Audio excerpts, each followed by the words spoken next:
There's a new film called Return to the Moon. It celebrates the momentous 50-year anniversary. And right now, I never thought that we would have a rocket scientist on this show. But we do. And he's NASA rocket scientist, former Kevin J. DeBruin, who's also an American Ninja Warrior. I don't know how that connects. But hey, Kevin, welcome what's to the up? show. Hey, good morning, guys. Ethan meant we're ahead of the 50-year anniversary of the Apollo 11 lunar landing. Kevin, Right. what is your... Let's try and figure you out right now, because I'm trying to figure out your role. You're tied to the movie, what American Ninja Warrior has to do with this, and when did you leave NASA? You could take those in any order you want. I left NASA about 1 year ago to help educate the public more on what is going on in our space industry. And specifically, what we're talking about today, Return to the Moon documentary, we're looking at that, and it's showing us how we can go to the moon and colonize it and use it as a base to allow us to almost like live like Star Wars. We've got a depot out there that we can refuel our ships, and then we can go out to Mars and then go beyond. That's what I did with NASA and what I've moved now. So how American Ninja Warrior plays into this is fitness. Health and fitness is what allows my mind to stay sharp, and it allows me to be in right physical condition to possibly be one of these astronauts in the future. Like in 20 years, we probably can all go to the moon. So if I'm able to move around and stay healthy and fit, I'm going to be doing so much better in space. One of the things that we're looking at in space, long-duration space missions, it's tough on the human body. The astronauts actually have to work out 2 hours a day on the International Space Station. So while we're going to be actually living on the moon with 1/6 the gravity, or eventually going out to Mars with less gravity as well, we need to be able to stay in shape. So it's all one ecosystem that works together. If you're in shape, your mind's going to be able to be smart and be sharp,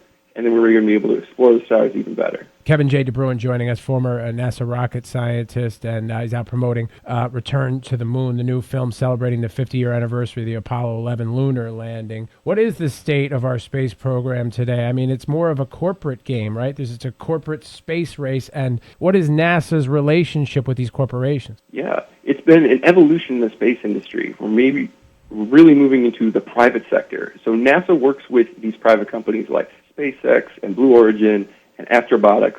One of the companies highlighted in the documentary Return to the Moon is Astrobotics, and NASA just awarded them an almost $80 million contract to help deliver payloads to the moon. Now, you talk about the colonization. I'm hip on this stuff. You know, I keep up on this stuff all the time. I'm a little bit obsessed, quite honestly. This is not science fiction. This is a reality. It's a possibility. Is that right? That is totally true. NASA has just released a program called Gateway, which highlights a lot of the things that are being talked about in Return to the Moon. We're bringing technology out into lunar orbit. We're going to prove it out there, understand what makes this technology sustainable and reliable so we can use it as a base to go out to the moon and beyond. Now, Kevin, one more thing on the moon. It's not just a great launching pad to give us kind of a head start to get further into space, but isn't it fair to say that the Apollo missions didn't really finish the exploration of the moon? There's still so much more to do. That is correct. What we learned from the Apollo missions is that we found helium-3, which is a very rare isotope of a helium element that was in the dust on their spacesuits. And we rarely find that here on Earth because it comes from the solar wind, and our atmosphere protects that. But what we've learned with helium-3 is it's all over the moon. So a lot of the private companies are looking to actually go and mine it and bring it back to Earth because it has an estimated value of about $3 billion a ton. And we can use that to do nuclear fusion with essentially no waste or radiation to power our cities down here on Earth. I may be getting ahead of myself, or ourselves, I should say, but any idea what a 2-bedroom condo would go for on the moon? I'm sure we could get that probably somewhere cheaper than what I'm paying in Los Angeles for rent right now. I bet you could. You talked about your fitness and how it keeps you sharp and how it would be important for living, in a space environment. Do you have interest in going back to NASA or working with one of the corporations, and interest personally in getting yourself to the moon? I would definitely love to get out to the moon, whether it comes with going with NASA, with SpaceX, with Blue Origin, or Virgin Galactic. Any of these private companies or global superpowers that we see in Return to the Moon as our One Earth collaboration to get us back out there. I would love to be able to go out there and do like 200 push-ups on the moon. Kevin J. DeBruin joining us, former NASA rocket scientist.